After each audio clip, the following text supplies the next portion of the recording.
and it's complemented with this Faramis pick. Okay. I'm guessing. I don't know. I could be wrong about this. Cho, thoughts on this, Wolf? Cho could be good for Echo just because the fact that it's a flex pick. So you give Vin a hero that he excels with, his counterpart, Yaoi, will get their own pick, but instead they go Claude. Interesting direction that Echo has decided to take it. Instead of looking to mirror RRQ, this time they're going to be playing for their own gold lane, and I think a lot of resources are going to be dedicated, making sure that Sanford is almost guaranteed to be on the weak side. A little sad to say the least, but I feel like Sanford has kind of proven himself 1v2, arguably 1v4 sometimes. Yeah, I agree, and at the same time, I'm wondering, are they going to okay, there is the Beatrix ban, so really limiting the options here for Skylar. Exactly, and you're looking for like a combo with the Franco, right? Hitting the Franco hooks, they're amazing. You need damage still. Faramis will not be giving that to you. Maybe a few patches back that will be the case. For now, both Brody and Beatrix would have been good in combination with this pick. So I wonder with how RRQ is going to supplement the initiations coming out from the Franco. Echo, however, they still have the Dyroth. If they want to pick it up, they can give it to maybe Carl TC, but knowing that the Lapu Lapu is already picked up, it tells me maybe Echo will choose a different hero this time to answer the glue. Oh, I suppose, but the fact that they banned out Barad, I don't know. It feels like the headspace of RRQ is, hey, Arteezy is still going to be the problem. We need to make sure that we can secure our objectives and maybe we can snowball out of control from there. But as of yet, I mean, mid lane still very open for RRQ. And if we come back in towards Echo's side, they can easily lock their jungler right now. I don't know if they want to show their support this time. It's the Cho. It's the Cho? All right. Justice in the world.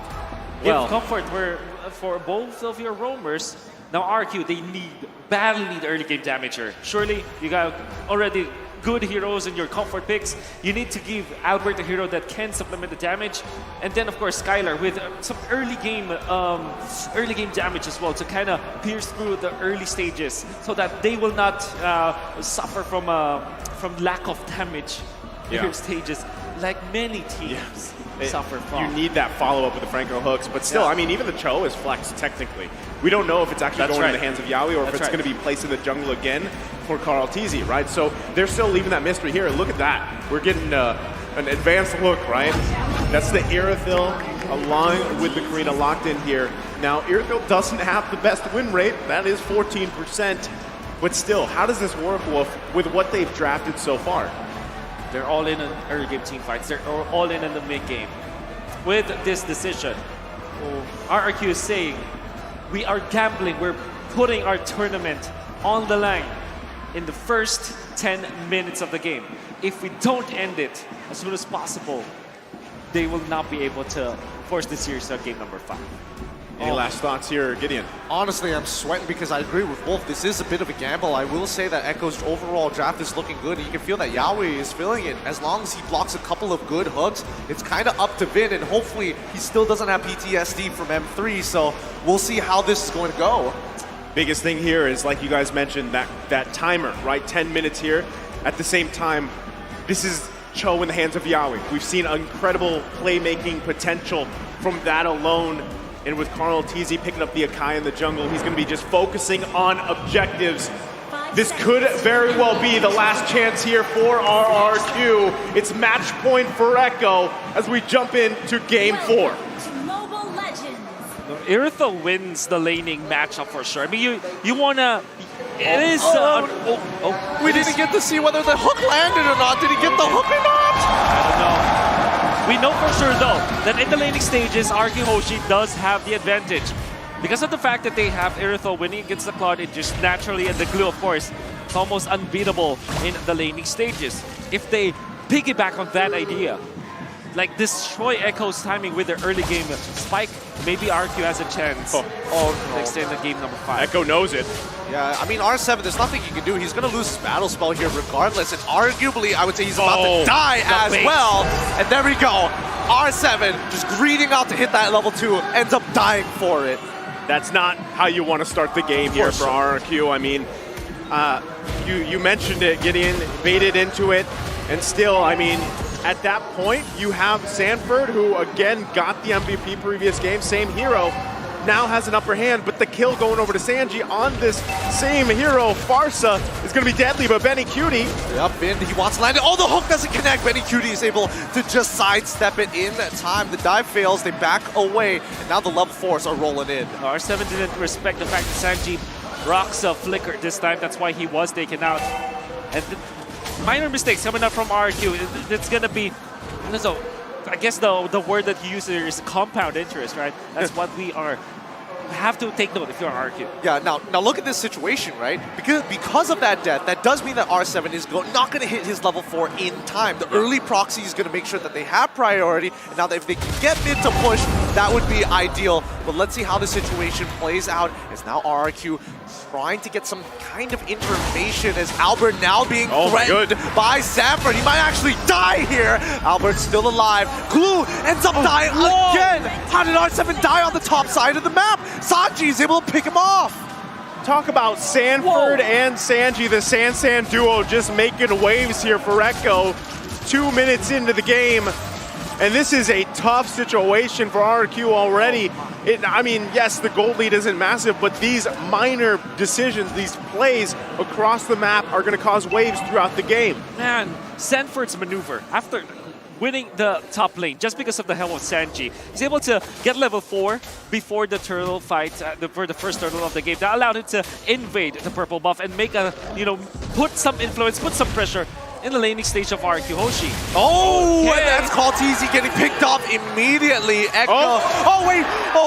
Oh, so very close, but here comes the Feather Airstrike. Flickering forward, he's guessing. Skylar is still alive. This could be a potential dive. Yaoi, he wants it, he finds it, and gets the kick. Benny QT almost finishes him off. Yaoi takes the kill, unfortunately. Vin finds the iron hook. Clay pulls him back, kick him back and forward, and Albert will secure the kill.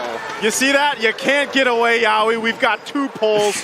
He tries to run away, but also the highlight there is that Albert was able to pick up that kill.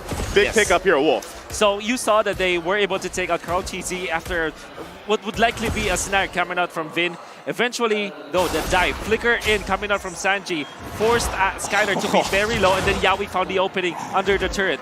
Good thing though for RRQ, they have found some trades with Albert getting 2 kills. Yep, and now they're going to be walking up. Echo looking to invade Albert, but they don't want to commit too much in this situation. Now, let's talk about the lane states, right? Because Vin, he's trying to make something happen. Oh, Clay, good Purify. Doesn't get kicked out of position. Well, it's a good thing they have that. You were talking about the lane matchups here. I mean, this one specifically, Sanford's going to have the upper hand here. As we're seeing, I mean, R7's got to kind of make his way back from that deficit now in the early game. Again, Wolf, you called 10 minutes here, and it might turn out to be even less than that. But still, turtle up, RRQ in position. And now Feathered Airstrike already being used super early on. They're just holding them hostage. They know that Sanford is ready to jump into the fight. Yaoi finds the initial engagement onto Albert. He's in trouble, but Sanford in the back line making it tough. Cartesi locks Albert down. He's finally dead, but now the rest of the team is here. R7 with the reinforcements. Yaoi might be in some trouble, but finally it's going to be Sanford who ends up dying. R7 is able to secure his own kill onto Yaoi, and Benny QT is on the run. Skylar doesn't want to be a part of this fight, but the Bound Mirror image is going to juke them out. Wow, what a move coming out from Benny QT, getting out of there. And even the fact that he threatened for a kill onto 3 of the members of RRQ Hoshi. It all started with a stack though. Well, he's going to get pulled back. The Feathered Airstrike should be able... Oh, actually, there we go. Magic Worship going to do the last tick of damage. Yeah, that burn does hurt, right? Able to secure the kill there of Sanji. That's 3 kills now for him. Yeah. Going to profit off that, build in. Let's take a look at the items, how this is playing out here, Wolf. So at least a little bit of an advantage for the Karina, but with all the casual items like the Dreadnought Armor and the Molten Essence, there's no full item yet for the Karina. That's why they're not yet able to actually teamfight with that. And then, of course, Irithel, you need more items. Your Windtalker, eventually the second item will allow him to dish out the damage already. So that's the power spike that you're looking for RQ. Benny QT though, with 0 deaths and 2 assists and the Avarice is now in a very comfortable spot. DHS, eventually Golden Staff. You can imagine his farming speed to go off the roofs when he gets that second item. Okay, let's talk about, I mean, okay. Whoa, Yawi! Oh, he almost finds the angle of the kick, but Skylar is able to get out of position in time, locked out with the Bloody Hunt. Yawi might be in some trouble here, but Call TZ looking locked out. Skylar, the Feather Airstrike is coming on through, but the Call Alt-Strike keeps him alive until he's gone. Benny QT now, with all the green lights, comes in, and it's pretty much done for the side of RRQ. They cannot survive this kind of aggression. What an execution from Echo. Absolutely good chain of events for Echo as they utilize their lineup into its full potential. Yawi with the flicker, going in forward first. Surely, he missed the Wave of the Dragon, but that allowed Echo to get into position. Then goes Kautizi. Oh no. Albert, he's in so much trouble, but he should be tanky enough to actually survive all the damage. It's getting close, and here comes Sanji. If he sees him, he might be dead with a Feather Airstrike, but on the top side, Call TZ all left all by himself, sacrificing his life for hire as Albert on his way to secure this turtle. What a move from RRQ! Wow. What a punish, indeed. You saw that there was a lot of focus in the bottom lane. Then found Vin! He's gone. He's gone. Nothing to say about that. Well played. Great punish from Vin.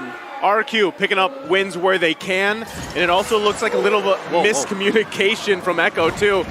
Yawi has the vision here, but still RRQ finding now it's the two turtles they've got a little bit of gold lead. They just have to figure out this Sanji problem. If they can get that, shut him down, that's going to be another big play for RRQ. He's going to walk up. They don't realize that he's there because of the conceal. He throws up. Oh, the hawk. R7 though. R7, he's pushing them out of position, but they're working as a team. This could be the turnaround now, but Call TZ can't seem to find the angle just yet. They're going to focus on their jungle and back away.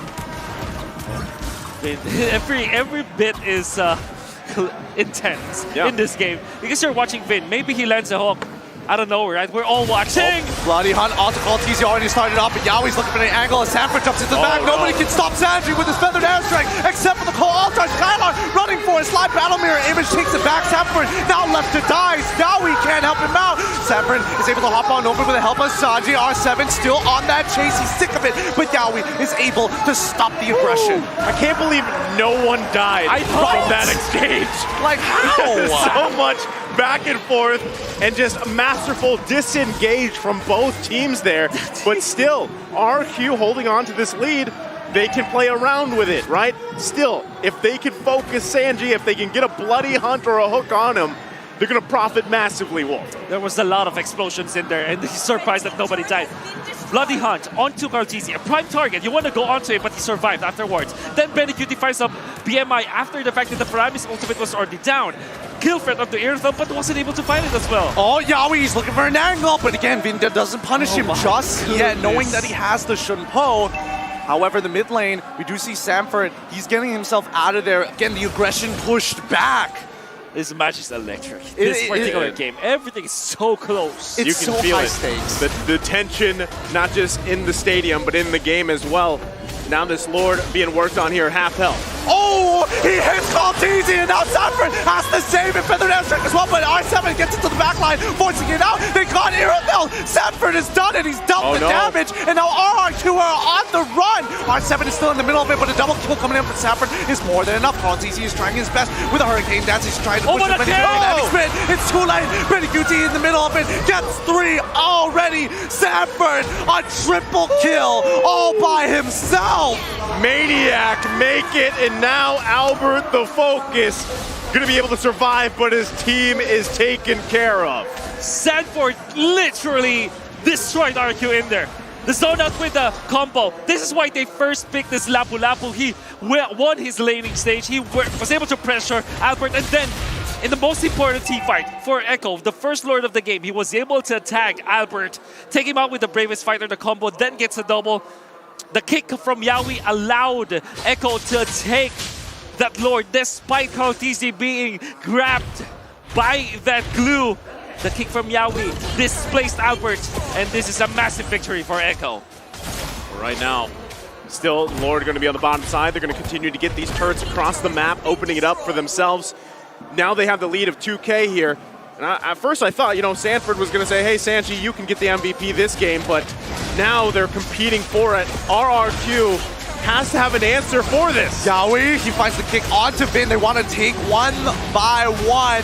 And unfortunately for Vin, there's nothing he can do about it. Nicely played by Echo. Good bait from Sanford as the outer turrets will fall, and Echo will slowly creep their way in towards those inhibitor turrets. No big ultimates as of yet. RRQ can actually defend this relatively well here, unless Skylar gets picked off. Kartisi gets pulled back, but he's too tanky to actually be punished for now. Albert, he's walking very close to the fire, but again, 1-0, all outer turrets are destroyed. All right, so RRQ still in this game. It's 4K ahead for Echo, though. The time is up that you mentioned, Wolf. You said 10 minutes. I think Gideon agreed. Yeah. We're now at almost the 12-minute mark here. Is there any saving grace in terms of items or even macro play that RRQ can do to turn this game around here, Wolf? Well, they can. Well, it's just really the hook coming out from Vin if they find an opening, right? And I think that they are focusing on Kartisi so much. Surely it's great in the first few minutes of the game. Yeah, they can take out the Akai, but I think it came to a point where when you go on to Kartisi, there's a lot of like supports coming out from Echo. And when you try to take attack hero, you put a lot of resources into taking out Kartisi. Did he just flicker? Eventually get out damage. Look, and, let's just move on from that. We're just gonna let's look at Kartisi, man. He's looking good. He's looking good. Let's pretend that didn't happen. As you were saying. Yeah, you were back to what you were saying. 85 seconds on Vince flicker. Yeah, that was totally there for sure. Yeah. Wow. Okay. All Wolf can say is, yeah, wow. All right. Goes back to the game. Yeah. Yes, that is a detrimental for this Lord fight. It's going to be up now in about 6 seconds here. Echo, great positioning as they get set up. You're going to have to keep an eye as well on Yawi. He's going to be looking for the right target. Skylar having a very tough game on this Irithyll, even with that sprint. Clay trying to get some vision. And it's the same setup that we saw in the previous game, but this time it's just Yawi in that topside rush. They're just waiting. Can RRQ do this? They're just waiting for this fight. I mean, Echo is baiting it out. They're going to reset topside. Yawi finds the kick on to Skylar once again. Call Altar. It's not going to be enough, but they have a spin. Will lock down Vin once more. It's just timed out, and now Clay is just left all by himself. Left in the hands of Benny QT with 2 down. That's a free Lord. Yeah, we finding a big opening onto Skylar. I wonder how he got that, but RQ wanted to bait out the Lord and Echo just styling on them. It really looked easy for Yawi to do it. I mean, that's just, at that point, you know, the positioning of Yawi there, he knew that the best angle for Skylar to come from was that top side because you can just pop that sprint and kind of run around, hopefully to find a member of Echo, but it just didn't work out for them. Yawi sniffed it out. He knew exactly where to be, and they focused on Skylar. And again, this begs the question, is Irithyll the weak link here in this lineup for RRQ, Wolf? In the latter portions, I would say yes. You understand why they picked it up. It makes a lot of sense when they did, but they weren't moving as if they wanted Irithyll to be successful. Well, let's find out here at the very end as the inhibitors will fall. Feathered airstrike already down. Echo is going to take as much as possible. However, the mid as well as the top side have not collapsed at the same time. R7 is doing a very good job at keeping it alive, having a bit of a pillow fight with Kartisi. Nobody really winning there as the mid lane now clash, but Yawi, does he find the angle? He finds the kick onto Vin. They're trying to collapse on it. The Bravest Warrior is already in, but Skylar slows them down with the Queen's Call. Heavy spin activated with the call. Altar the backline being attacked. Albert as well, trying his best. Feathered airstrike comes back off a cooldown, but he gets stunned up. He has to move away. Top side is already destroyed, and a 4v5 has been already down. Falls into the favor of Echo. Benny QT not even participating in this entire sequence of events, and this could be a potential kill if they find the CC. Oh, Kartisi, you're just teasing Yawi, trying to go for it. Again, gets a kick off to Albert, and now the Blazing Duet activated. He's still alive. Queen's Call trying to clear those waves as soon as possible. Sanford, he with the Bravest Warrior again. We're seeing 3 ultimates. Sanji now in trouble. Has to use the wings by wings to get on out of there. The Bravest Warrior is down. No more Sanford, and the defense complete. You can't imagine to be the Skylar. Surely he died at the end, right? But it's difficult to play this Irithyll. Fed by Yawi, fed by Sanford, fed by Kartisi. Everybody targets Skylar. Eventually, after 3 tries with Sanford's opening, they have found him. And Echo, with all of the resources they have so many ways to engage. Take Skylar to basically half health, if not 1/4 at this point. So we're jumping back into the game here. Massive lead for Echo. Still looking to close this series out here. RRQ trying to hold on to keep this series going to Game 5, but at this point, it's looking bleak. Anything that sticks out here, Wolf, in terms of the items and how they can help here for RRQ? I think the lack of the blade armor on Karina, they only have it on Vin. I think they need to against the Claw. That's the natural way to kind of counter it. While on the side of Echo, you have 2 blade armors on 2 frontliners, Kartis and Yawi. What this does is to really nullify Skylar even more. He's already scared about like the damage output and the initiations coming out from Echo, but even his unstoppable, uncontrollable damage that you take out from the Earth is gonna be a threat. I think the biggest way they stay in this game is have another moment where they somehow get the Lord here. Benny's there. Oh, With the truncheon, he's managed to survive for a little bit longer, allowing Sanford to actually turn this around onto Vin's head. They find the trade, it's not worth it, but Yaoi still has the way of the track, and they can do something with this called TZ in the middle of the fight. He's absorbing damage, and now pinning the R7 against the wall. He's trying to get on out of there, and immediately, this might have just turned. They know where Benny is. Oh, do they know where Benny is? No. He's going to recall out of there. He's going to be fine, but this buys a little bit more time for RRQ and Echo. They see what's going on. Now because of the recalls, they're threatening the Lord. They've checked the brushes. They know nobody is there, and even Clay making sure that there is no angle for Yaoi to get on in. Look at Benny. It's going to come down to a 50-50 here. Albert versus Carl Teasy. No. They reset it. Sanford is threatening Clay. Whoa. Okay, yo, Clay, you're getting too low. He's about to die, and Sanford flickers for it as the rest of the team looks to push on forward. Oh, they're going to get pushed out of the base here. You saw Benny Cutie also pushing that mid lane. They have to respond, and this could, because of those decisions and Clay being down, Echo now in a position to take the Lord. Way of the Dragon already onto R7, can split, saving him. Oh. No, the feathered airstrike from Sanji, able to take him out. Sanford is on fire. Albert locked against the wall. Occult Altar already popped. They're resetting the Lord just against the middle of this fight. Skylar, he's trying his best to dish out damage, but those blade armors are making a difference. And the Queen's Call isn't enough, and Sanford gets his ult again. Clay has to get on out of there. Ghostbusters ain't enough, and Sanford is going to slowly make his way forward. He takes on one, and now the end is nigh. Albert is still on the run. Can they do anything about this? Oh no! With so many minions on their side. Yaoi is already down. Pulling on already onto Benny Gucci, but Benny has done it. Wow. A game to make history. Once again, the Filipino dynasty goes on. The grand finals has been set. Echo loud, Echo proud. GG, well played. The storm cannot be contained in this series, and a force to be reckoned with here. This Echo squad, definitely Echo loud, Echo proud. And it's a sad day for the fans of RRQ in Indonesia, as unfortunately they won't make it to the grand final here in M4. Let me teach you a word that doesn't exist once again. Endable. Endable. It's not in the dictionary, but at least in Echo's vocabulary there is. They knew the call. There were so minions out there, ushered by Bandicutie.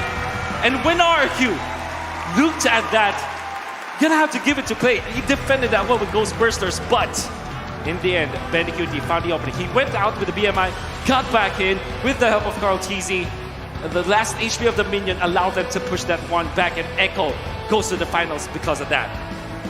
Now, they say their final farewells. That is RRQ, but you have your second grand finalist making their way down the stage.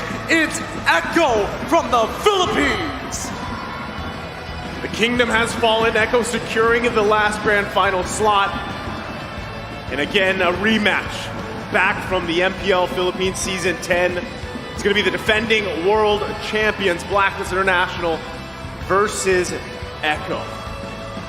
I mean, even when you look at that last match, RRQ didn't have the right to kind of be strong even in the latter portions of the game. We said that they had to end it by 10 minutes. We said that their power spike is going to